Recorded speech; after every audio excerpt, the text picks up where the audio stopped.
This is Dr. Wish of Wishingwealth blog. I thought I would try something new today and put some of my comments on a video and make it available to people. I thought maybe it would help people to learn some of the way I analyze the market. I'm using TC2000 here, a charting program made by the Worden Group, to show you a monthly chart of the S&P 500 SPDR, SPY. It's called an exchange traded fund, or ETF, and basically what it enables you to do is to trade the basket of stocks of the S&P 500 like a stock anytime during the day, so you can get in and out anytime you want during the trading day, whereas with a mutual fund, the only way you can get out, no matter when you put your order in, it doesn't get traded until the end of the day after they've priced all the stocks in the mutual fund.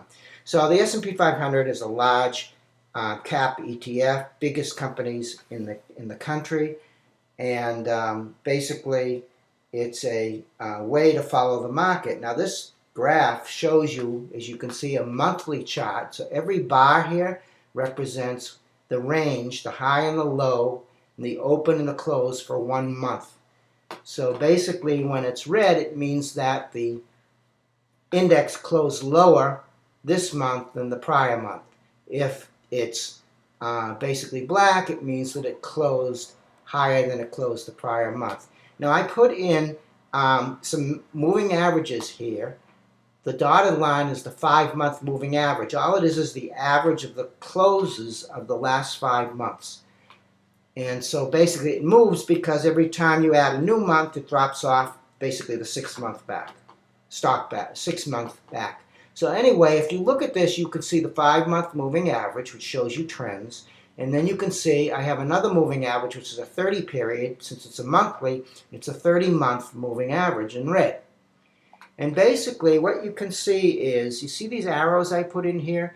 These arrows designate the month of May. I don't know how many of you have heard of sell in May and go away, but a number of scientific studies have been done which suggest that across the entire world and all the different stock markets, if you had just been in the market from basically early November until the end of April, you would have captured most of the gains that the stock indexes have for that year, and you could have been safely out of the market all the rest of the time. And basically it's sometimes called the Halloween indicator too, because you get back in around Halloween. So if you look at these red arrows here, it basically shows you the month basically of May. And what you can see is, at least since 2000 here, almost every time after May you get a decline. Okay?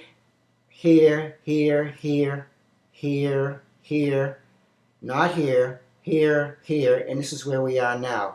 The times that you didn't get a decline is after you've been through a big decline, then apparently it doesn't work. So you can see here in 2008 and 9, and here in 2003, even though the May indicator really didn't work. So it looks like it's worked, at least in the last 10 years, it's worked more than it hasn't. So the big question is, are we now at the beginning of something that could be really bad because we're in May? Now, one of the things I want you to note is, look at this 5-month moving average here. Notice during a real big decline, this 5-month goes below the 30-month, like here. And look at what it does. Then it comes back, good times, and then it crosses again, and bad times. All right? Since basically 2010, you can see this moving average, the dotted line, has been above the longer term moving average, the red line. And now if you look at it, you can see that the dotted line, or the 5-month moving average, is still above the 30-month moving average. So things really don't look that bad yet.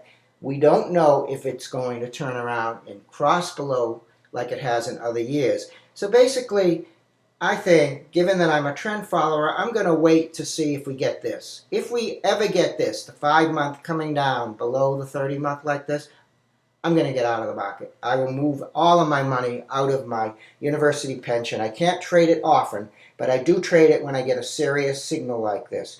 However, for my trading accounts, I am already out of the market because, as you know, the GMI, my general market index that I show on my blog, has been negative and given a sell signal, I think, on around May 4th or May 7th, I had a sell signal, which is still in place. So let's now look. So that's what the sell in May indicator is showing. We've started, had a bad month down, but as you can see, we've got a long way before we have a really strong, in a sense, sell signal, in my opinion, for the market. So let's, though, look a little more closely at different time frames for the S&P 500 index and see what this ETF has done. So now I'm going to shift into a weekly chart. You'll see here. And what you can see here is, this is the 2011 decline. Again, you get the same types of moving averages. See, it's the 4, 10, 30 period, but now the period is weekly, so it reflects for instance, the 4-week moving average, which again is the average of the 4-week closes, weekly closes, and then you have the 10 here, and you have the 30. And I tend to get concerned when we close below this 30-week moving average, the red line, as we did here and as we did here.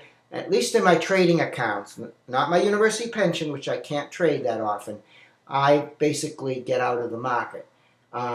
And a lot of this is reflected in the GMI too. So you can see how many times we've been below that. And then you have this nice rally in 2012. And now for the first time this week, we closed below the 30-week moving average on relatively high volume. This is the number of shares traded here. And this is basically the 50 week moving average of the volume. So you see when this column is above the line, it means it's above average volume. So there was a lot of selling this past week. But what I want you to notice is this indicator called the stochastics is an overbought, oversold indicator. It can stay overbought for a long time, but usually oversold. Overbought, by the way, is when it's above this line, which is an 80. Oversold is when it's below this line here, when it's below 20. You can see other times when it's closed below 20, it's usually, here's one, here's very close to 20 here. You're near a bottom. And what you've had is, during the past year, the stochastic here has been above the 80, which, as I say, it can stay overbought for a long time. But look what's happened now. It is now pretty close to becoming oversold, which indicates to me that possibly this is not the time to begin to sell short or to get out of the market. That if you haven't gotten out earlier, maybe it isn't, at least for me, it's not the time to take a big bet on the downside. Now, so this is a weekly chart of the S&P 500, or the SPIDA, the SPY ETF. Now I want to show you the daily, because the daily will give me also some idea of the overbought and oversold. So now, if I do this and go to the daily, what you can see, here is the big decline we've had. Now this red line now, again, since we're on a daily chart, the red line here, solid line, is the 30-day moving average. And I watch that very carefully. Note that we have been below the 30-day average since all the way back in early May. And now we've fallen quite a bit. The 30-day moving average is coming down here, which is a bad sign. But the important thing to notice here, again, if you look at the stochastic that I follow, again, I follow the 10-4-4 stochastic, note that it was oversold here. Look where it is now. This market is now at, this stochastic is now at 1.63, almost as low as you can get. So I guess what I'm saying is, if I had to bet right now, we're going to have a bounce because we are so oversold. The time, by the way, to sell is when you've been overbought like this, and then the stochastic starts to break down. It crosses here like this. This is like a longer term and a shorter term stochastic. When this shorter stochastic closes below the long, it's oftentimes a bad sign. But when it's been overbought and then starts down like this, it's especially bad. And especially when I find this type of pattern here, and I find that the index is closed below the 30-day, that's a real bad sign to me. And so the fact now that the stochastic is so far oversold here at 1.63, I really think that what we're going to see is a bounce. If you look over a longer period of time, Look at how many times the market has bounced when this stochastic gets really low. Look over here. Look over here. Over here where it isn't even as low, but look at it. And look over here. So, and even over here, when the market hadn't declined much, it still came back after falling, the stochastic falling that low. So all I can say is this is an educational process that I'm giving you. I'm not recommending what you should do. I'm telling you how I see the market, and it's up to you to make your own decision. But for me, I'm going to wait and see if we get a nice bounce this week on the indexes. If we do, and this index comes up to about the 30-day, somewhere in this area, and it starts to head down, I may go short it. I would not at all start to go back into the market until I see this index come back above the 30 like it did here or like it did here. Right now, with all these moving averages on the daily, basically declining, bending down like this, it's not a good time to be in the market. And that's why I had the GMI hit a sell signal a few weeks ago.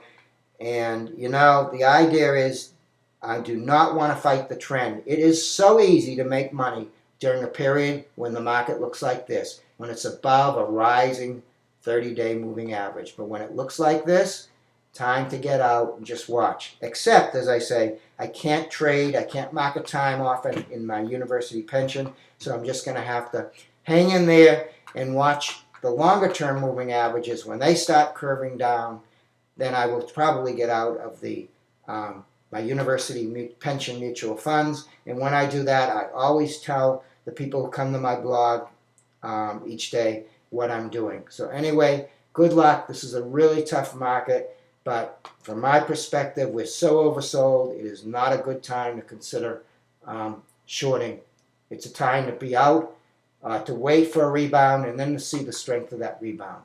Take care.